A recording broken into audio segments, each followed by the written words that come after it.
ಕನ್ನಡದಲ್ಲಿ ಬಹುದೊಡ್ಡ ನಿರ್ದೇಶಕರ ಒಬ್ಬರು ಒಂದು ಸಿನಿಮಾ ಮಾಡಿ ಅದನ್ನು ಬಿಡುಗಡೆ ಮಾಡಲಿಕ್ಕೆ ಭಾರಿ ಕಷ್ಟ ಅನ್ನುವ ಕಾಲ ಇದೆ ಎನ್ನುವಾಗ ನಾವು ಯೋಚನೆ ಮಾಡಬೇಕು. ಅದಕ್ಕಾಗಿ ನಾನು ಅವ್ರಿಗೆ ಬೇರೆ ಮಾತು ಏನು ಹೇಳಲಿಲ್ಲ.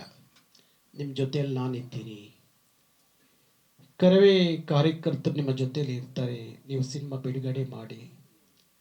ಇನ್ನೂ ಏನಾದರೂ ಬಿಡುಗಡೆಗೆ ಕಷ್ಟ ಆಗುತ್ತೆ ಅಂದರೆ ಆ ಬಿಡುಗಡೆಗೋಸ್ಕರ ನಾನೊಂದಷ್ಟು ನಿಮಗೆ ಸಹಾಯನೂ ಮಾಡ್ತೀನಿ ಅನ್ನೋ ಮಾತನ್ನು ಸಾಯಿ ಪ್ರಕಾಶ್ ಅವ್ರಿಗೆ ಹೇಳಿದಂಥದ್ದು. ಈ ಚಿತ್ರಗೊಬ್ಬರು ನಿರ್ದೇಶಕರು ಬಂದಿದ್ದರು, ಸಾಯಿ ಪ್ರಕಾಶ್ ಅವರು ಇದ್ದರು. ಆ ಸಂದರ್ಭಕ್ಕೆ ಅವ್ರ ಹೆಸರು ಬೇಡ. ಅವರು ಕನ್ನಡದಲ್ಲಿ ಭಾರಿ ದೊಡ್ಡ ನಿರ್ದೇಶಕರು. ಬರೀ 6.5-7 ಲಕ್ಷ ದುಡ್ಡು ಕಟ್ಟಲಿಕ್ಕೆ ಆಗದಲ್ಲೇ ಎಷ್ಟು ಕಷ್ಟದಲ್ಲಿ ನೊಂದು ನನ್ನ ಕಚೇರಿಯಲ್ಲಿ ಕೂತು ಮಾತಾಡ್ತಿದ್ರು ಅಂದರೆ ಭಾರಿ ಆಶ್ಚರ್ಯ ಆಯಿತು.